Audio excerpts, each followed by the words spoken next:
ನಮ್ಮ ಹೆಸರು ಬಂದು ವೆಂಕಟೇಶ್ ಅಂತ ಹೇಳಿ. ನಮ್ಮದು ಕಂಪನಿ ಹೆಸರು ಬಂದು ಇಂಡೋ ಅಮೇರಿಕನ್ ಬೆರ್ರೀಸ್ ಫಾರ್ಮ್ ಅಂತ ಹೇಳ್ಬಿಟ್ಟು.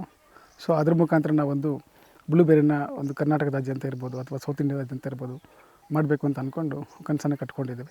So we are doing it. Actually ಮಾಡ್ತಾನೂ ಕೂಡ ಇದ್ದೀವಿ. ಈ ಬ್ಲೂಬೆರಿನೇ ಬೆಳಿಬೇಕು ಅಂತ ಅಂದ್ಕೊಂಡಿದ್ದೇನಕ್ಕೆ? ಬ್ಲೂಬೆರಿನೇ ಬೆಳಿಬೇಕು ಅಂತಕ್ಕಂಥದ್ದು ಏನಕ್ಕೆ ಮೈಂಡಿಗೆ ಬಂತು ಅಂತಂದರೆ, ಇದು ಇಡೀ ನಮ್ಮ ಪ್ರಪಂಚದಲ್ಲಿ ಒಂದು ಸೂಪರ್ ಫುಡ್ ಅಂತ ಇದನ್ನು ಕನ್ಸಿಡರ್ ಮಾಡ್ತಾರೆ. ಅದ್ರ ಜೊತೆಗೆ ಇದರಲ್ಲಿ ಇರ್ತಕ್ಕಂಥ ಆಂಟಿ ಆಕ್ಸಿಡೆಂಟ್ಸ್ ಇರ್ಬೋದು ಮತ್ತು ಹೆಲ್ತ್ ಬೆನಿಫಿಟ್ಸ್ ಇರ್ಬೋದು, ಭಾಳಷ್ಟು ಇದರಲ್ಲಿ ನಮಗೆ ಬೆನಿಫಿಟ್ ಸಿಗುತ್ತೆ.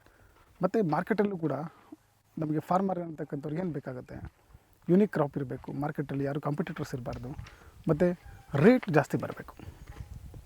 ಸೊ ಈ ಎಲ್ಲ ಆ್ಯಂಗಲಲ್ಲಿ ನಾವು ನೋಡಿದಾಗ ನಮಗೇನು ಅನಿಸುತ್ತೆ, ಈ ಬ್ಲೂಬೆರಿ ಒಂದು ಫ್ಯೂಚರ್ಗೆ ನಮಗೆ ಭಾಳಷ್ಟು ಅನುಕೂಲ ಆಗುತ್ತೆ ಅಂತಕ್ಕಂಥದ್ದು ನಮ್ಗೆ ಅರ್ಥ ಆಯಿತು.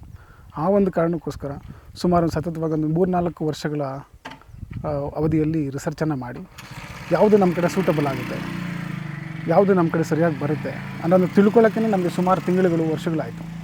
ಅದಾದ ನಂತರ ಕೆಲವೊಂದು ವೆರೈಟೀಸ್ನ ತೊಗೊಬಂದು ಮನೆಯಲ್ಲಿ ಬೆಳೆಸಿ ಸಕ್ಸಸ್ ಆದಮೇಲೆ ಸಾಯಿಲಲ್ಲಿ ಯಾವ ಥರ ಮಾಡ್ಬೋದು ಅಂತೇಳಿ ಟ್ರೈ ಮಾಡಿದ್ಮೇಲೆ ಕೆಲವೊಂದಷ್ಟು ವೆರೈಟಿಗಳು ನಮ್ಮ ಭಾಗಕ್ಕೆ ಭಾಳ ಸೂಟಬಲ್ ಆಗಿ ಕಂಡು ಬಂತು.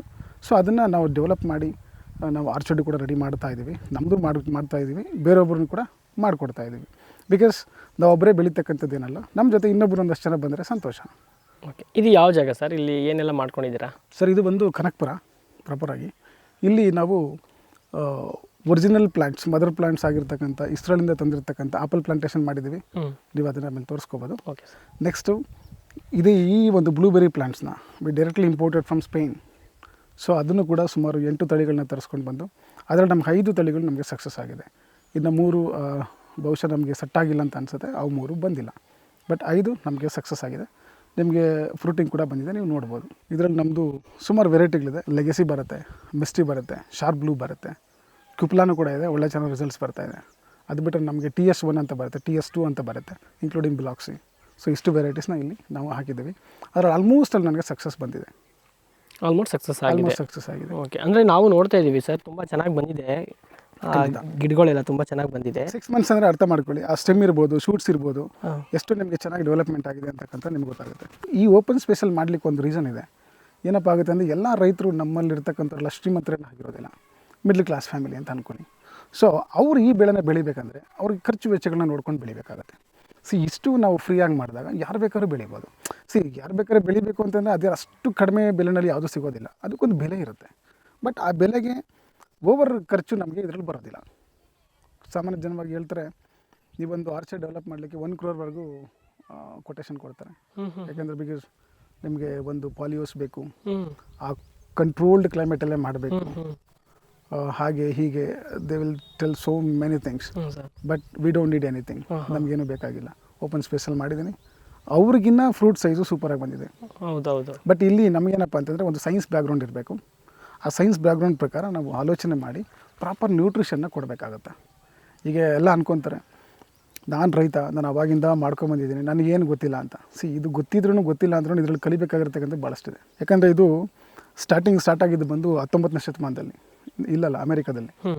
ಇದು ಬಂದು ಅರಿಕೇಸಿಯ ಫ್ಯಾಮಿಲಿಗೆ ಸೇರುತ್ತೆ. ಇದು ಒಂದು ಪ್ಲಾಂಟು. ಇದರಲ್ಲಿ ಸೈಂಟಿಫಿಕ್ ಹೆಸರೇನಪ್ಪ ಅಂದರೆ ಕೋರಿಯಂ ಬೂಸಮ್ ಅಂತ ಹೇಳ್ತೀವಿ. ಸೊ ಇದರಲ್ಲಿ 2 ವೆರೈಟೀಸ್ ಬರುತ್ತೆ, ಹೈ ಬುಷು, ಲೋ ಬುಷ್, ನಾರ್ದರ್ನ್ ಮತ್ತು ಸದರ್ನ್ ಅಂದ್ಬಿಟ್ಟು.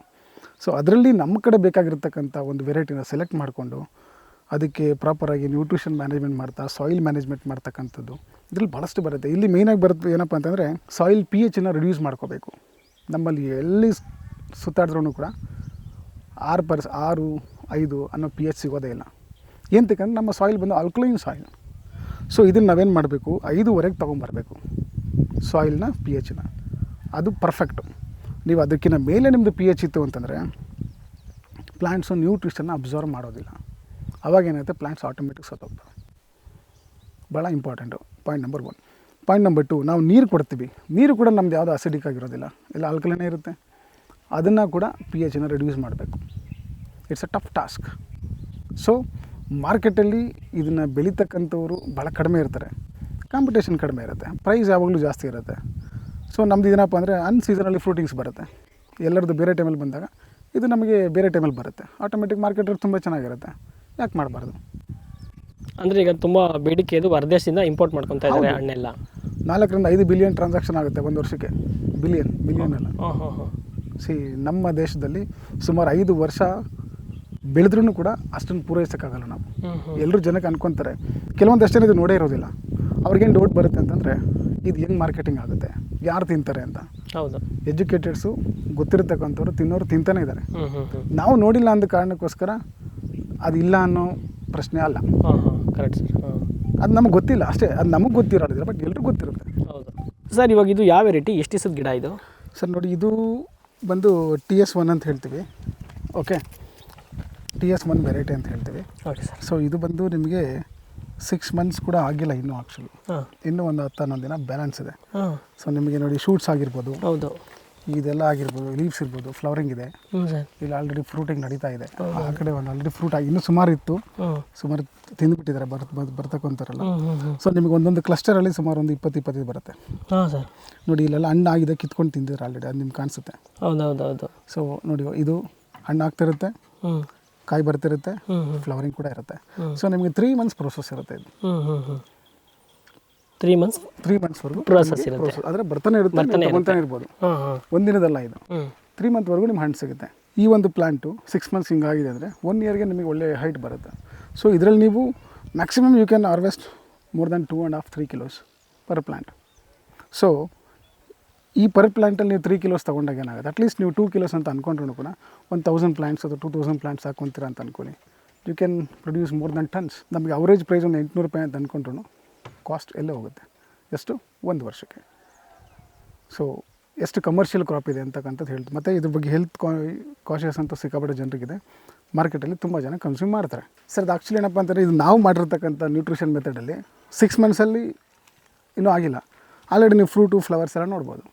ಹೌದು ಸರ್, ಹೌದು. ಕರೆಕ್ಟ್ ಅಲ್ವಾ? Because I am not hiding anything, practical experience ಇದು. ಸೊ ನಮ್ಮ ನ್ಯೂಟ್ರಿಷನ್ ಮ್ಯಾನೇಜ್ಮೆಂಟ್ ಮೇಲೆ ಗಿಡದ ಹೆಲ್ತ್ ಆಗಿರ್ಬೋದು, ಫ್ರೂಟಿಂಗ್ಸ್ ಮತ್ತು ಈ ಫ್ರೂಟ್ಸ್ ಇರುತ್ತಲ್ಲ, ಈ ಸೈಜು ನಿಮಗೆ ಭಾಳ ಇಂಪಾರ್ಟೆಂಟ್ ಆಗುತ್ತೆ. ಸೈಜ್ ಇದ್ದರೆ ಕ್ವಾಲಿಟಿ ಅಂತ ಹೇಳ್ತೀವಿ. ಕ್ವಾಲಿಟಿ ಇದ್ದರೆ ಮಾತ್ರ ಮಾರ್ಕೆಟಲ್ಲಿ ಒಳ್ಳೆ ರೇಟ್ ಸಿಗುತ್ತೆ. ಹೌದು. ನೀವು ಚಿಕ್ಕ ಹಣ್ಣು ತೊಗೊಂಡೋಗಿ 1000 ರೂಪಾಯಿ ಕೊಡಿ ಅಂದರೆ ಕೊಡೋದಿಲ್ಲ. ಈ ಥರ ಕ್ವಾಲಿಟಿ ಇದ್ದಾಗ ನಿಮಗೆ 1500ವರೆಗೂ ಸೇಲ್ ಆಗುತ್ತೆ 1 kg. ಓಕೆ. ಈಗ ಸರ್, ಈಗ ನಾವು ಒಂದು ಸಸಿ ನೆಡಬೇಕಾದ್ರೆ ಅದಕ್ಕೆ ನಾವು ಏನೆಲ್ಲ ಮಾಡಬೇಕಾಗುತ್ತೆ? ಎಕ್ಸಾಕ್ಟ್ಲಿ. ಸೊ ಏನಪ್ಪ ಅಂತಂದರೆ, ಫಸ್ಟು ನಾವು ಪ್ಲ್ಯಾಂಟ್ಸ್ ಬಂತು ಅಂತ ಅಂದ್ಕೊಳ್ಳಿ, ಪ್ಲ್ಯಾಂಟ್ಸನ್ನ ನಮ್ಮ ಕ್ಲೈಮೇಟ್ಗೆ ಅಡ್ಜಸ್ಟ್ ಆಗೋ ಥರ ಸ್ವಲ್ಪ ದಿನ ಇಡಬೇಕಾಗತ್ತೆ. ಅದಾದ ನಂತರ ಸಾಯಿಲ್ ಪ್ರಿಪ್ರೇಷನ್ ಮಾಡ್ಕೋಬೇಕು. ನಮ್ಮ ಸಾಯಿಲ್ನ ಟೆಸ್ಟ್ ಮಾಡಿಸ್ಕೋಬೇಕು, ವಾಟರ್ ಟೆಸ್ಟ್ ಮಾಡಿಸ್ಕೋಬೇಕು. ಸಾಯಿಲ್ ಟೆಸ್ಟಲ್ಲಿ ಸಾಮಾನ್ಯವಾಗಿ ನಾನು ಸಾಯಿಲ್ ಟೆಸ್ಟ್ ಅಂತಕ್ಕಂಥದ್ದನ್ನು ಸ್ವಲ್ಪ ಡೀಪಾಗಿ ಹೇಳಲಿಕ್ಕೆ ಇಷ್ಟಪಡ್ತೀನಿ. ಯಾಕಂದರೆ ಈ ಒಂದು ಬೆಳೆಗೆ ಮಾಡಬೇಕಾಗಿರ್ತಕ್ಕಂಥ ಟೆಸ್ಟಿಂಗ್ ಮೆಥಡೇ ಡಿಫ್ರೆಂಟ್ ಆಗಿರುತ್ತೆ. ಯಾಕಂತಂದರೆ ಈ ಒಂದು ಗಿಡ ಶಾಲೋ ರೂಟೆಡ್ ಇರುತ್ತೆ, 2 ಫೀಟ್ವರೆಗೂ ಲೆಂತ್ ಬಿಡ್ತು, ಡೆಪ್ತ್ ಎಲ್ಲ ಹೋಗುತ್ತೆ. ಸೊ ಹಾಗಾಗಿ ನಾವೇನು ಮಾಡಬೇಕು, ಸಾಯಿಲ್ ಟೆಸ್ಟ್ ಮಾಡಬೇಕಂದ್ರೆ ಜನರಲ್ ಏನ್ಷಿಯಂಟ್ ಮೆಥಡ್ ಏನಿದೆ ಅಂದರೆ, ಜಮೀನಲ್ಲಿ 3-4 ಕಡೆ ಮಣ್ಣು ಕಲೆಕ್ಟ್ ಮಾಡ್ಕೊ, ಅದನ್ನು ಡಿವೈಡ್ ಮಾಡು, ಟೆಸ್ಟ್ ಕೊಡು. ನೋ, ಆ ಮೆಥಡಲ್ಲಿ ನಮಗೆ ಅಕ್ಯುರೇಟ್ ರಿಸಲ್ಟ್ಸ್ ಬರೋದಿಲ್ಲ. ನಾವೇನು ಮಾಡಬೇಕಂದ್ರೆ 2x2 ಫಿಟ್ ಹಾಕಬೇಕು. ಅದಕ್ಕಿಂತ ಮುಂಚೆ ನಾವು ಮಾಡ್ತಕ್ಕಂಥ ಪ್ಲೇಸ್ ಕಲರ್ ಒಂದೇ ಇದೆಯಾ ಸಾಯಿಲ್ದು ಚೆಕ್ ಮಾಡ್ಕೋಬೇಕು, ಐಡೆಂಟಿಫಿಕೇಷನ್ ಮಾಡಬೇಕು. ಸೊ ಆವಾಗ ಒಂದೇ ಕಲರ್ ಇತ್ತು ಅಂತಂದರೆ ಅಲ್ಲಿ 2x2 ಫಿಟ್ ಓಪನ್ ಮಾಡಬೇಕು. ಆ ಸಾಯಿಲ್ನೆಲ್ಲ ತೆಗೆದು ಹೊರಗಡೆ ಹಾಕಬೇಕು. ನಿಮಗೇನಾಗುತ್ತೆ, 4 ಎಡ್ಜಸ್ ಕಾಣಿಸುತ್ತೆ. ಒಂದು ಎಡ್ಜಸ್ಸಲ್ಲಿ ಟಾಪ್ ಟು ಬಾಟಮ್ ಕೇಕ್ ಥರ ಕಟ್ ಮಾಡ್ಕೋಬೇಕು, ಸ್ಲೈಸ್ ಥರ ಕಟ್ ಮಾಡ್ಕೋಬೇಕು. ಅದನ್ನು ನೀಟಾಗಿ ಮ್ಯಾನ್ಯುವಲಿ ಥರೋಲಿ ಚೆನ್ನಾಗಿ ಮಿಕ್ಸ್ ಮಾಡಿ ಟೆಸ್ಟ್ ಕಳಿಸ್ಬೇಕು. ಯಾಕಂತಂದರೆ ಈ ಗಿಡದ ಬೇರುಗಳು 2 ಅಡಿವರೆಗೂ ಹೋಗುತ್ತೆ. ನಾವು ತೊಗೊಳ್ತಕ್ಕಂಥ ಮಣ್ಣು ಏನು, ಹಳೆ ಪದ್ಧತಿಲಿ 6 ಇಂಚ್ ಮಣ್ಣು ತೊಗೊತೀವಿ 4 ಮೂಲೆಯಲ್ಲಿ, ಅದು ಮೇಲ್ಗಡೆಯಿಂದ ಮಳೆ ಬಂದು ಕೊಚ್ಕೊಬಂದು ಅಲ್ಲಿ ಸೇರ್ಕೊಂಡಿರ್ಬೋದಲ್ಲ. ಹೌದು. ಸೊ ಹಾಗಾಗಿ ಏನಾಗುತ್ತೆ, ಈ ಒಂದು ಮೆಥಡಲ್ಲಿ ನಾವು ತೊಗೊಂಡಾಗ ನಮಗೆ ಅಕ್ಯುರೇಟ್ ರೀಡಿಂಗ್ಸ್ ಬರುತ್ತೆ. ಬಿಕಾಸ್ ಈ ಒಂದು ಬೆಳೆಗೆ ಎಸ್ಪೆಷಲಿ ನಮಗೆ ರೀಡಿಂಗ್ಸ್ ಅಂತಕ್ಕಂಥದ್ದು ಭಾಳ ಇಂಪಾರ್ಟೆಂಟ್ ಆಗುತ್ತೆ. pH ಒಂದು ಸ್ವಲ್ಪ ಜಾಸ್ತಿ ಆದ್ರೂ ಕೂಡ ನಿಮಗೆ ಪ್ರಾಪರಾಗಿ ರಿಸಲ್ಟ್ಸ್ ಬರೋದಿಲ್ಲ, ಪ್ಲಾಂಟ್ ಸತ್ತೋಗುತ್ತೆ. ಹಾಗಿದ್ರೆ ಹೇಗಿರಬೇಕು ಒಂದು ಮಣ್ಣು ಮತ್ತು ನೀರಲ್ಲಿ ಏನೆಲ್ಲ ಇರಬೇಕು? ಎಸ್, ಸಾಯಿಲ್ ಟೆಸ್ಟ್ ಅಂತ ಬಂದಾಗ pH ಇರ್ಬೋದು, EC ಇರ್ಬೋದು, OC ಅಂದರೆ ಆರ್ಗ್ಯಾನಿಕ್ ಕಂಟೆಂಟ್ ಇರ್ಬೋದು, ಮ್ಯಾಕ್ರೋ ನ್ಯೂಟ್ರಿಷನ್, ಇಷ್ಟನ್ನು ನಾವು ಟೆಸ್ಟ್ ಮಾಡಿಸ್ಬೇಕು. ಪ್ರಾಪರಾಗಿ ಒಳ್ಳೆಗಡೆ ಟೆಸ್ಟ್ ಮಾಡಿಸ್ಬೇಕು. ಯಾಕಂದರೆ ಭಾಳ ಬೇಸಿಕ್ ಫೌಂಡೇಶನ್. ನೆಕ್ಸ್ಟ್ ವಾಟ್ರಲ್ಲಿ ಬಂದಾಗ ನಿಮಗೆ ವಾಟ್ರದ್ದು pH, ವಾಟ್ರದ್ದು EC, ವಾಟ್ರದ್ದು TDS, sodium, chloride, magnesium, manganese, iron including TDS, ಇಷ್ಟನ್ನು ನಾವು ವಾಟ್ರಿಂದ ತೊಗೋಬೇಕು. ಪ್ಲಸ್ ಬೈಕಾರ್ಬೊನೇಟ್ ಟೆಸ್ಟಿಂಗ್ ಮಾಡಿಸೋನು ಒಳ್ಳೆಯದೇ. ಇಷ್ಟು ಪ್ಯಾರಾಮೀಟರ್ಸ್ನ ತೊಗೊಂಡಾಗ ನಮಗೇನು ಅರ್ಥ ಆಗುತ್ತೆ, ಸಾಯಿಲಲ್ಲಿ ಏನಿದೆ ಏನಿಲ್ಲ, ವಾಟ್ರಲ್ಲಿ ಏನಿದೆ ಏನಿಲ್ಲ, ಎಷ್ಟು ಪ್ರಮಾಣದಲ್ಲಿದೆ, ಇವೆರಡು ನಮ್ಮ ಬ್ಲೂಬೆರಿ ಕಲ್ಟಿವೇಷನ್ಗೆ ಸೂಟಬಲ್ ಆಗಿತ್ತಾ, ಸೂಕ್ತವಾಗುತ್ತಾ ಇಲ್ವಾ ಅಂತಕ್ಕಂಥ ನಾವು ಅರ್ಥ ಮಾಡ್ಕೋಬೇಕಾಗತ್ತೆ. ಅದರ ಆಧಾರದ ಮೇಲೆ ಫಾರ್ ಎಕ್ಸಾಂಪಲ್ ನಮ್ಮ ಕರ್ನಾಟಕದಲ್ಲಿ ಯಾವ ಮಣ್ಣಿಗೆ ಹೋದ್ರೂ ಸಹ ನಿಮಗೆ ಅಸಿಡಿಕ್ ಸಾಯಿಲ್ ಸಿಗೋದಿಲ್ಲ, ಎಲ್ಲೋ ರೇರು. ನಾವು ಸಕಲೇಶ್ಪುರದ ಕಡೆ ಮಾಡ್ತಾಯಿದ್ದೀವಿ ಪ್ರಾಜೆಕ್ಟು, ಅಲ್ಲಿ ಸ್ವಲ್ಪ ಅಸಿಡಿಕ್ ಇದೆ, ಬಿಕಾಸ್ ಆ ಕ್ಲೈಮೇಟ್ ಆ ಥರ ಇದೆ. ಕೂರ್ಗು ಕಾಫಿ ಪ್ಲಾಂಟೇಷನ್ ಮಾಡ್ತಾರೆ, ಅಲ್ಲೂ ಸ್ವಲ್ಪ ಅಸಿಡಿಕ್ ಸಿಗುತ್ತೆ ನಮಗೆ, ಬಟ್ ಮ್ಯಾಕ್ಸಿಮಮ್ ಎಲ್ಲ ಕಡೆ ಸಿಗೋದಿಲ್ಲ. ಅಲ್ಲಿ ನಾವೇನು ಮಾಡಬೇಕು, ಸಾಯಿಲ್ನ ಈ ಥರ ಪ್ರಿಪ್ರೇಷನ್ ಮಾಡಿಸ್ಕೊಂಡು ನಾವು ತೋರಿಸ್ಕೊಡ್ತೀನಿ. ಸಾಯಿಲ್ನ ಪ್ರಿಪೇರ್ ಮಾಡ್ತೀವಿ ಅಂದರೆ ಸಾಯಿಲ್ಗೆ ಕೆಲವೊಂದು ಅಮೆಂಡ್ಮೆಂಟನ್ನು ಮಾಡಿ ಸಾಯಿಲ್ pH ಅನ್ನು ರಿಡ್ಯೂಸ್ ಮಾಡಲಿಕ್ಕೆ ಟ್ರೈ ಮಾಡ್ತೀವಿ. ಬಿಕಾಸ್ ಈ ಒಂದು ಪ್ಲಾಂಟ್ ಬೆಳವಣಿಗೆಗೆ ಪೂರಕವಾಗಿ ಬೇಕಾಗಿರತಕ್ಕಂಥ ವೆದರ್ನ ಸೆಟ್ ಮಾಡ್ತೀವಿ. ಒಂದು ಎರಡನೇದೇನಪ್ಪ ಅಂತಂದರೆ ಸಾಯಿಲ್ನ pH ಸೆಟ್ ಮಾಡಬೇಕು. ಅದಕ್ಕೆ ಸಲ್ಫರ್ ಹಾಕ್ತೀವಿ, ಎಲಿಮೆಂಟಲ್ ಸಲ್ಫರ್ ಅಂತ ಬರುತ್ತೆ, ಫುಡ್ ಗ್ರೇಡ್, ಅಗ್ರಿಕಲ್ಚರ್ ಗ್ರೇಡ್ ಅಂತ ಬರುತ್ತೆ. ನೆಕ್ಸ್ಟ್ ಅದಕ್ಕೆ ನಾವು ಜಿಪ್ಸಮ್ ಕೂಡ ಹಾಕೋಬೋದು, ನೀವು ನಿಮ್ಮ ಕಡೆ ಎಲ್ಲ ಸಿಗುತ್ತೆ ಜನರಲಾಗಿ. ಇನ್ನೂ ಒಂದು 3-4 ಎಲಿಮೆಂಟ್ಸ್ ಬರುತ್ತೆ, ಅದು ಆ ಪ್ಯಾರಾಮೀಟರ್ಸ್ನ ಕನ್ಸಿಡರ್ ಮಾಡಿ ನಾವು ಅದನ್ನು ಅಮೆಂಡ್ಮೆಂಟ್ ಮಾಡಬೇಕಾಗುತ್ತೆ. ಅವಾಗೇನಾಗುತ್ತೆ, ಸಾಯಿಲ್ ಪ್ರಿಪ್ರೇಷನ್ ರೆಡಿ ಆಗುತ್ತೆ. ಮತ್ತು ಈ ಪ್ಲಾಂಟ್ಗಳಿಗೆ ನೀರು ಜಾಸ್ತಿ ನಿಂತ್ಕೋಬಾರ್ದು. ಪ್ಲಸ್ pH ಜಾಸ್ತಿ ಇದ್ದಾಗ ನಮ್ಮದು ಪ್ರಾಡಕ್ಟ್ ಇದೆ ಡಾಕ್ಟರ್ ಬೆರಿ ಅಂತ, ಬಿಕಾಸ್ ಅದಕ್ಕೋಸ್ಕರ ನಾವು ರೆಡಿ ಮಾಡಿದ್ದೀವಿ. ಅದೇನು ಮಾಡುತ್ತೆ ಅಂದರೆ ಸಾಯಿಲ್ pHನ ರಿಡ್ಯೂಸ್ ಮಾಡೋದ್ರ ಜೊತೆಗೆ ಸಾಯಿಲ್ನ ಕಂಡೀಷನಿಂಗ್ ಮಾಡುತ್ತೆ. ಪ್ಲಸ್ ಈ ರೂಟ್ಸ್ಗಳಿಗೆ ಯಾವಾಗಲೂ ತೇವಾಂಶ ಇರಬೇಕು ಮತ್ತು ಕೋಲ್ಡ್ ಇರಬೇಕು ಒಳಗಡೆ, ಅದು ಮ್ಯಾನೇಜ್ ಮಾಡುತ್ತೆ. ಪ್ಲಸ್ ಮ್ಯಾಕ್ರೋ ನ್ಯೂಟ್ರಿಷನ್ ಇರ್ಬೋದು, ಪ್ಲಾಂಟ್ ರೂಟ್ ಗ್ರೋತ್ ಆಗಲಿಕ್ಕೆ ಪ್ರಮೋಟ್ ಮಾಡ್ತಕ್ಕಂಥ ಕೆಲವೊಂದು ಹಾರ್ಮೋನ್ಸ್ ಇರ್ಬೋದೆಲ್ಲ ಅದರಲ್ಲಿ ಇರುತ್ತೆ. ಸೊ ನಿಮಗೇನಾಗುತ್ತೆ, ಈಸಿಯಾಗಿ ಪ್ಲಾಂಟ್ ಗ್ರೋತ್ಗೆ ಅದು ಸಪೋರ್ಟ್ ಮಾಡುತ್ತೆ. ಸೆಕೆಂಡ್ ಥಿಂಗ್, ಇದಾದಮೇಲೆ ಈಗ ಸಾಯಿಲ್ ಮುಗೀತು. ನೆಕ್ಸ್ಟ್ ವಾಟರ್ ಅಂತ ಬಂದಾಗ pH ಜಾಸ್ತಿ ಇತ್ತು ಅಂತ ಅಂದ್ಕೊಳ್ಳಿ. We have some ingredients, for example nitric acid ಇರ್ಬೋದು, ಸಿಟ್ರಿಕ್ ಆ್ಯಸಿಡ್ ಇರ್ಬೋದು, ಇವನ್ನೆಲ್ಲ ಯೂಸ್ ಮಾಡಿಕೊಂಡು ವಾಟರ್ pHನ ಕಡಿಮೆ ಮಾಡಿಸ್ತೀವಿ. ಬಿಕಾಸ್ ಇದು pH, ಫಾರ್ ಎಕ್ಸಾಂಪಲ್ ನಿಮ್ಮದು ಸಾಯಿಲ್ದಿರ್ಬೋದು, ಮೀಡಿಯಾದೇನಾದ್ರು pH ಪ್ರಾಪರಾಗಿತ್ತು 5.5 ಇತ್ತು ಅಂತ ಅಂದ್ಕೊಳ್ಳಿ, ವಾಟ್ರದೊಂದು 7 ಇತ್ತು ಅಂತ ಅಂದ್ಕೊಳ್ಳಿ. ಈ ವಾಟ್ರನ್ನ ಆ ಮೀಡಿಯಾ ಹಾಕಿದ್ರೆ ಮತ್ತೆ pH ಜಾಸ್ತಿ ಆಗುತ್ತೆ. ಅರ್ಥ ಆಗ್ತಿದೆ, ಟೆಕ್ನಿಕಲಿ ಇದು ಈ ಥರ ಬರುತ್ತೆ. ಅವಾಗ ಏನಾಗುತ್ತೆ, ಈ ಮೀಡಿಯಾದ pH ಜಾಸ್ತಿ ಆದರೆ ಮತ್ತೆ ಪ್ಲಾಂಟ್ಸ್ ಸತ್ತೋಗ್ತವೆ. ಇಟ್ ಈಸ್ ತುಂಬ ಕಷ್ಟ. ಬಟ್ ಪ್ರಾಪರಾಗಿ ಕನ್ಸಿಸ್ಟೆಂಟಾಗಿ ಮಾನಿಟರ್ ಮಾಡೋದ್ರಿಂದ ಮಾತ್ರ ಈ ಬೆಳೆನ ಸಕ್ಸಸ್ ಆಗ್ಬೋದು. ಸುಮ್ಮನೆ ಏನೋ ಗಿಡ ಸಿಕ್ತು ದುಡ್ಡಿದೆ ಹಾಕ್ಬಿಡ್ತೀನಿ, ನೋ ವೇ, ಖಂಡಿತವಾಗ್ಲೂ ಸಕ್ಸಸ್ ಆಗೋದು ತುಂಬ ಕಷ್ಟ ಇದೆ. ಓಕೆ ಸರ್, ಈಗ ಇದು 6 ತಿಂಗಳಿಗೇ ಹೂವು ಬಿಟ್ಟಿದೆ, ಹಣ್ಣು ಬಿಟ್ಟಿದೆ, ಮತ್ತು ಇಷ್ಟು ಹೈಟ್ ಬಂದಿದೆ. ಖಂಡಿತ. ಈಗ ಇದನ್ನು ಎಷ್ಟು ಹೈಟ್ ಬೆಳಿಬೋದು, ಮತ್ತು ಎಷ್ಟು ಒಂದು ಗಿಡದಲ್ಲಿ ಎಷ್ಟು ಹೀಲ್ಡ್ ಅಂತ 1 kg ಬರ್ಬೋದು? ಎಸ್ ಸರ್, ಆ್ಯಕ್ಚುಲಿ ಇದು ನಿಮಗೆ ಒಂದು ಮೆಚುರಿಟಿ ಅಂತಕ್ಕಂಥದ್ದು ನಿಮಗೆ 1 ವರ್ಷದ ಮೇಲೆ ಸ್ಟಾರ್ಟ್ ಆಗಿಬಿಡುತ್ತೆ. ಸುಮಾರು ಇದು ನಿಮಗೆ 10ರಿಂದ 12 ಅಡಿವರೆಗೂ ಬರುತ್ತೆ.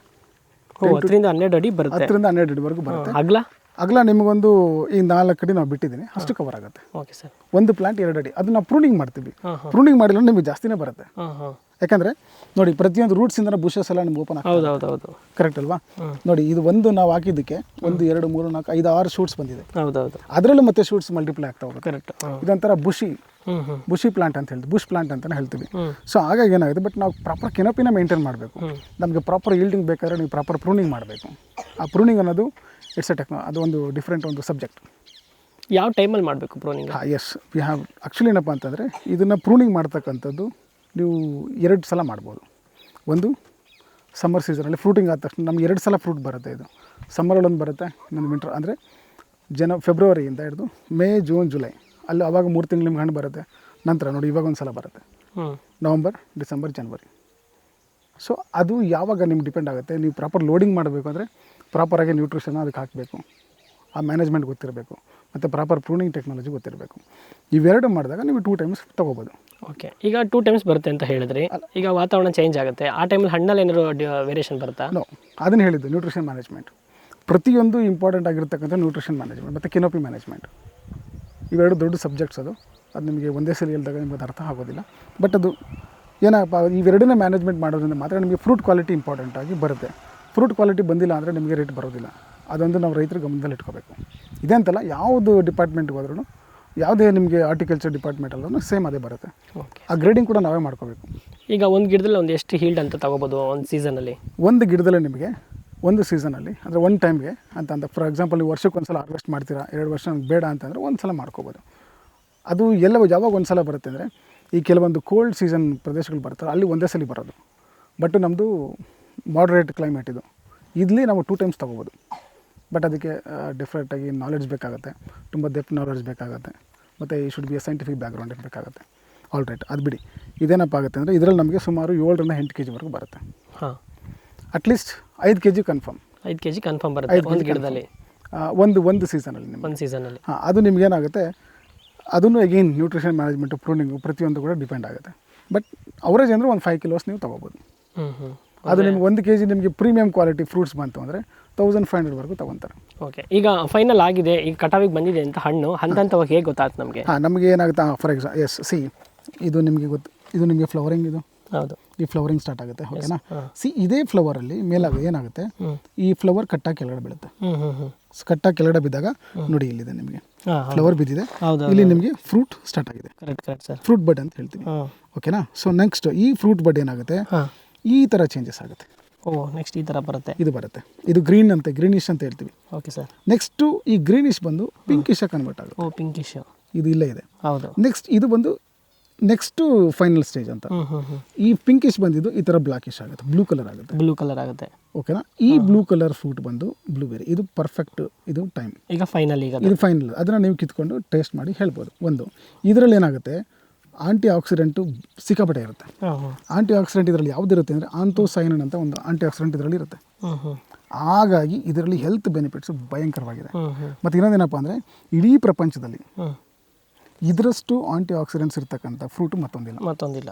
ಬಟ್ ಏನೇನೋ ಬೇರೆ ಏನೇನೋ ಹೇಳ್ತಾರೆ, ಪೊಮೊಗ್ರಾನೇಟ್ ಅಂತಾರೆ, ಗೂಸ್ಬೆರಿ ಅಂತಾರೆ, ಬಟ್ ದೀಸ್ ಆರ್ ರಿಯಾಲಿಟಿ. ಅದಕ್ಕೆ ಇದಕ್ಕೆ ಯಥೇಚ್ಛವಾದಂಥ ಮಾರ್ಕೆಟ್ ಇದೆ ಅಮೆರಿಕದಲ್ಲಿ. ಪ್ಲಸ್ ಅಲ್ಲಿರ್ತಕ್ಕಂಥವ್ರು ಪ್ರತಿಯೊಬ್ಬರು ಮಕ್ಕಳಿಂದ ಹಿಡಿದು ದೊಡ್ಡವ್ರವರೆಗೂ ತಿಂತಾರೆ. ಓಕೆ ಸರ್, ಈಗ ಇದು ಆಯಿತು, ಬಂತು, ಎಲ್ಲನೂ ಆಗಿದೆ ಸರ್. ಈಗ ತಿನ್ನೋದ್ರಲ್ಲಿ ಒಳ್ಳೆ ಬೆನಿಫಿಟ್ಸ್ ಇದೆ ಅಂತ ನೀವು ಹೇಳಿದ್ರಿ. ಖಂಡಿತ. ಈಗ ಕೆಲವೊಬ್ಬರಿಗೆ ಕೆಲವೊಂದು ಬೇರೆ ಥರ ಆದಂಥ ಏನೋ ಒಂದು ಕಾಯಿಲೆಗಳು ಅಥವಾ ಏನೋ ಒಂದು ಇರ್ತವೆ, ಅವರು ಒಂದಷ್ಟು ತಿನ್ನೋ ಆಗಿರಲ್ಲ. ಒಂದು ಸ್ವೀಟ್ ಆದರೆ ಶುಗರ್ ಅವ್ರಿಗೆ ಸ್ವೀಟ್ ಆಗಿರಲ್ಲ, ಇನ್ನೊಂದು ಮತ್ತೊಂದು ಕಾಯಿಲೆ ತಿನ್ನೋಕೆ ಆಗುತ್ತಾ? ಯಾರು ಬೇಕಾದ್ರೂ ತಿನ್ಬೋದಾ? ಇದು ಈ ಫ್ರೂಟ್ ಏನಪ್ಪ ಅಂದರೆ ನೀವು ಹೇಳ್ತಿರ್ತಕ್ಕಂಥ ಪ್ರಶ್ನೆ ನಂಗೆ ಅರ್ಥ ಆಯಿತು. ಡಯಾಬಿಟಿಸ್ ಇರ್ತಕ್ಕಂಥವ್ರು ಎಸ್ಪೆಷಲಿ ಅವರಿಗೆ ಸ್ವೀಟ್ ತಿನ್ನಬಾರ್ದು. ಬಟ್ ಇದು ಡಯಾಬಿಟಿಸ್ನ ಕಡಿಮೆ ಮಾಡುತ್ತೆ, ಹಾರ್ಟ್ ಅಟ್ಯಾಕ್ನ ಕಡಿಮೆ ಮಾಡುತ್ತೆ, ಓಕೆ ಸರ್, ಬ್ಲಡ್ ಪ್ರೆಷರ್ನ ಕಡಿಮೆ ಮಾಡುತ್ತೆ, ಸ್ಕಿನ್ಗೆ ಸಂಬಂಧಪಟ್ಟಂಥ ಕಾಯಿಲೆಗಳನ್ನ ಕಡಿಮೆ ಮಾಡುತ್ತೆ. ಅದಾದ ನಂತರ ನಿಮ್ಮ ಬ್ರೈನ್ ಹೈಕ್ಯೂನ ಎನ್ಹಾನ್ಸ್ ಮಾಡುತ್ತೆ. ಸಣ್ಣ ಮಕ್ಕಳು ದಿನ ಒಂದಿಷ್ಟು ತಿನ್ನೋದ್ರಿಂದ ಪ್ರತಿದಿನ ಅವ್ರದ್ದು ಐಕ್ಯೂ ಪವರ್ ತುಂಬ ಜಾಸ್ತಿ ಆಗುತ್ತೆ. ಸೂಪರ್. ಇದು ನಿಮಗೇನಪ್ಪ ಅಂದರೆ RBC ಕೌಂಟ್ನ ಜಾಸ್ತಿ ಮಾಡುತ್ತೆ. ಮತ್ತು ಯಾವುದೇ ರೀತಿ ಕ್ಯಾನ್ಸರ್ ಸೆಲ್ಸ್ ಇದ್ರೂ ಕೂಡ ಅದನ್ನು ನಾವು ಫ್ರೀ ರಾಡಿಕಲ್ಸ್ ಅಂತ ಹೇಳ್ತೀವಿ, ಅದನ್ನು ಬ್ರೇಕ್ ಡೌನ್ ಮಾಡಿ ಪ್ರಿಲಿಮಿನರಿ ಸ್ಟೇಜಲ್ಲೇ ಕ್ಯಾನ್ಸರ್ನ ಕಂಟ್ರೋಲ್ ಮಾಡುತ್ತೆ. ಅಂದರೆ precaution is better than cure ಅಂತಾರಲ್ಲ. ಸೊ ಇದನ್ನು ಯಾವಾಗಲೂ ಉಪಯೋಗಿಸ್ತಾ ಇದ್ದರೆ ಅವ್ರಿಗೆ ಆ ಥರ ಸಮಸ್ಯೆಗಳೇ ಬರೋದಿಲ್ಲ. ತುಂಬ ಹೆಲ್ತ್ ಬೆನಿಫಿಟ್ ಇದೆ ಸರ್ ಇದು. ಅಂದರೆ ಇಷ್ಟೆಲ್ಲ ಬೆನಿಫಿಟ್ಸ್ ಇದೆ ಇದರಲ್ಲಿ. ಹೌದು, ಅಂದರೆ ಯಾವ ಏಜಿಂದ ಯಾವ ಏಜಲ್ಲಿ ಬೇಕಾದ್ರೂ ತಿನ್ಬೋದು, ಯಾರು ಬೇಕಾದ್ರೂ ತಿನ್ಬೋದು. ಯಾಕಂದರೆ ಒಂದು ಸಲ ನೀವು ತಿಂತಾಯಿದ್ರೆ ನಿಮ್ಗೆ ಎಷ್ಟು ಕೊಟ್ಟರು ತಿಂತಾ ಇರ್ತೀರ, ಅದ್ರದ್ದು ಪವರು. ಫಾರ್ ಎಕ್ಸಾಂಪಲ್ ನೀವು ಡ್ರ್ಯಾಗನ್ ಫ್ರೂಟ್ ಬಗ್ಗೆ ಬರ್ತಾ ಕಾರಲ್ಲಿ ಹೇಳ್ತಾ ಇದ್ರಿ, ಒಂದು ಸಲ ತಿಂದರೆ ಮತ್ತೆ ತಿನ್ನಬೇಕಂತದ್ದು ಅನಿಸೋದಿಲ್ಲ. ಇದು ಹಂಗಲ್ಲ, ನೀವು ತಿಂತಾಯಿದ್ರೆ ಕಡಲೆಪುರಿ ತಿಂತೀರಲ್ಲ ಹಾಗೆ ಒಂದು kg ಒಬ್ಬರೇ ತಿಂದುಬಿಡ್ತೀರ. That is a power. Taste ಇರ್ಬೋದು ನಿಮಗೆ, ಆ ಟೇಸ್ಟ್ ಮಾಡಿದ್ಮೇಲೆ ಮತ್ತೆ ಬೇಕು ಅನಿಸುತ್ತೆ, ಸಾಕಪ್ಪ ಅಂತ ಅನ್ಸೋದಿಲ್ಲ. ಅದು ಇದ್ರದ್ದು ಪವರ್. ಓಕೆ ಸರ್, ಈಗ ಗಿಡ ತುಂಬ ಹೂ ಬಿಟ್ಟಿದೆ ಮತ್ತು ಹಣ್ಣು ಕಾಯೆಲ್ಲ ಬಿಟ್ಟಿದೆ, ಇದಕ್ಕೇನಾದ್ರು ಪಾಲಿನೇಷನ್ ಇಂಪಾರ್ಟೆಂಟ್ ಇದೆಯಾ? ಪಾಲಿನೇಷನ್ ಬೇಕಾಗುತ್ತೆ. ನಾವು ಪಾಲಿನೇಟರ್ ಆಗಿ ಬೇರೆ ವೆರೈಟೀಸ್ನ ಹಾಕೋಬೇಕಾಗುತ್ತೆ, ಸ್ವಲ್ಪ ಅಂದರೆ ನೋಡ್ಕೊಂಡು ಹಾಕೋಬೇಕಾಗತ್ತೆ. ಒಂದು ಅದ್ರ ಜೊತೆಗೆ ನಾವು ದೊಡ್ಡ ಮಟ್ಟದಲ್ಲಿ ಮಾಡಿದಾಗ ನಾವು ಹನಿ ಬೀಸ್ನ ಇಟ್ಕೋಬೇಕಾಗತ್ತೆ. ಯಾಕಂದ್ರೆ ಇವಾಗ ಏನಾಗುತ್ತೆ, ಸಾಮಾನ್ಯವಾಗಿ ನಿಮ್ಗೆ ಗೊತ್ತಿರುತ್ತೆ ಇನ್ಸೆಕ್ಟಿಸೈಡ್ಸು, ಫಂಗಿಸೈಡ್ಸ್ ಅದು ಇದು ಜಾಸ್ತಿ ಸ್ಪ್ರೇ ಮಾಡೋದ್ರಿಂದ ಈ ನಮ್ಮ ಜೇನು ನೊಣಗಳು ನಮ್ಮ ಇದಕ್ಕೆ ಬರೋದಿಲ್ಲ. ಪ್ಲಸ್ ಇನ್ನೊಂದೇನಪ್ಪ ಅಂತಂದರೆ ಆ ಒಂದು ಪಾಲಿನೇಟರ್ ಆಗಿ ಜೇನುನೊಣಗಳನ್ನ ಇಟ್ಕೊಂಡಾಗ ನಾವು ಇನ್ಸೆಕ್ಟಿಸೈಡ್ಸ್ನ ಈ ಟೈಮಲ್ಲಿ ಮಾಡಬಾರ್ದು, ಅರ್ಥ ಮಾಡ್ಕೊಳ್ಳಿ. ಫ್ಲವರಿಂಗ್ ಬಂದಾಗ ಯಾವುದೇ ರೀತಿ ಇನ್ಸೆಕ್ಟಿಸೈಡ್ಸ್ನ ಹೊಡಿಬಾರ್ದು. ಆ ಇನ್ಸೆಕ್ಟಿಸೈಡ್ಸ್ ಹೊಡೆದರೆ ಯಾವುದೇ ಹನಿ ಬೀಸ್ ಅದ್ರ ಮೇಲೆ ಬರೋದಿಲ್ಲ, ಪ್ರಾಪರ್ ಪಾಲಿನೇಷನ್ ಆಗೋದಿಲ್ಲ, ನಿಮಗೆ ಸೈಜ್ ಬರೋದಿಲ್ಲ. ಸೈಂಟಿಫಿಕ್ ರೀಸನ್ಸ್ ಪ್ರತಿಯೊಂದು ಕೂಡ ನಾವು ಸೈನ್ಸಾಗೇ ನೋಡಬೇಕು, ಆಯ್ತಲ್ವಾ? ಈ ಥರನೂ ನಾವು ಅದನ್ನು ಪಾಲಿನೇಷನ್ ಇಂಪ್ರೂವ್ ಮಾಡಿಕೊಂಡ್ರೆ ನಮಗೆ ಸೈಜ್ ಏನಾಗುತ್ತೆ, ಕ್ವಾಲಿಟಿ ಆಫ್ ದ ಫ್ರೂಟ್ ಏನಾಗುತ್ತೆ, ಮತ್ತು ಫ್ರೂಟ್ ನಂಬರ್ಸ್ ಇನ್ಕ್ರೀಸ್ ಆಗುತ್ತೆ. ಓಕೆ ಸರ್, ಈಗ ಆಯಿತು ಸರ್. ಈಗ ಗಿಡಗಳಿಗೆ ಏನಾದರೂ ರೋಗಗಳು, ಡಿಸೀಸು ಮತ್ತು ಹೆವಿ ಕೆಮಿಕಲ್ ಮಾಡೋದು ಆ ಥರ ಏನಾದರೂ ಇದೆಯಾ? ಆ್ಯಕ್ಚುಲಿ ಏನಪ್ಪ ಅಂತಂದರೆ 100% ಆರ್ಗ್ಯಾನಿಕ್ ಮಾಡ್ತೀವಿ ಅಂತ ನಾನು ಹೇಳೋದಿಲ್ಲ. 90% ಆರ್ಗ್ಯಾನಿಕ್ ಇರುತ್ತೆ. 10% if it is required we are using pesticides, fungicides. But ಇಲ್ಲಿ ಏನಪ್ಪ ನಮ್ಮ ಆರ್ಚರ್ಡ್ನಲ್ಲಿ ಅಂಥ ಏನು ಮೇಜರ್ ಪ್ರಾಬ್ಲಮ್ಸ್ ನನಗೆ ಬಂದಿಲ್ಲ. ಸಾಮಾನ್ಯವಾಗಿ ಏನಪ್ಪ ಆಗುತ್ತೆ ಅಂದರೆ ಎಲೆಗಳನ್ನ ತಿಂತಕ್ಕಂಥ ಸ್ವಲ್ಪ ಅದಿರುತ್ತೆ, ಅದು ಎಲ್ಲ ಕಡೆನೂ ಇರುತ್ತೆ, ಅದೇ ನಮಗೇನು ಪ್ರಾಬ್ಲಮ್ ಆಗೋದಿಲ್ಲ. ಅದು ಬಿಟ್ಟರೆ ಇಲ್ಲಿ ಮೇಜರಾಗಿ ಇದ್ರಲ್ಲಿ ಬರ್ತಕ್ಕಂಥ 2 ಕಾಯಿಲೆಗಳು ಬರುತ್ತೆ ಇದಕ್ಕೆ. ಒಂದು ನಿಮಗೇನಾಗುತ್ತೆ ಲೀಫ್ ಸಕ್ಕರ್ಸ್, ಅದು ಎಲೆಗಳನ್ನ ತಿಂತಕ್ಕಂಥ ಕೀಟಗಳು ಬಾಧೆಗಿರುತ್ತೆ. ಎರಡನೇದೇನಪ್ಪ ಅಂತಂದರೆ ನಿಮಗೆ ರಾಟ್ ಆಗ್ತಕ್ಕಂಥ ಜಾಸ್ತಿ ಇರುತ್ತೆ ಯಾವಾಗ ನೀವು ನೀರನ್ನು ಜಾಸ್ತಿ ಕೊಟ್ಟಾಗ. ಮೂರನೇದೇನಪ್ಪ ಅಂತಂದರೆ ನಿಮಗೆ ಐರನ್ ಡಿಫಿಷಿಯನ್ಸಿ ಇದ್ದಾಗ ನಿಮಗೆ ಎಲೆಗಳಲ್ಲಿ ಪ್ರಾಬ್ಲಮ್ ಆಗುತ್ತೆ.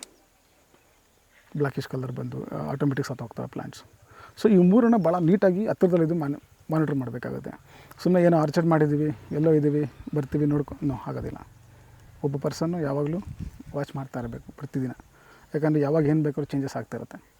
ಅಷ್ಟೆಲ್ಲ ಇಂಟ್ರೆಸ್ಟ್ ಇದ್ದು ಕನ್ಸಿಸ್ಟೆನ್ಸ್ ಆಗಿ ಮಾಡ್ತೀವಿ ಅಂದರೆ definitely it's a good crop for everybody. Okay sir, ಈಗ ನಾವು ಒಂದು ಎಕರೆಗೆ ಹಾಕ್ತೀವಿ ಅಂದರೆ ಒಂದೆಷ್ಟು ಗಿಡಗಳು ಹಾಕ್ಬೋದು?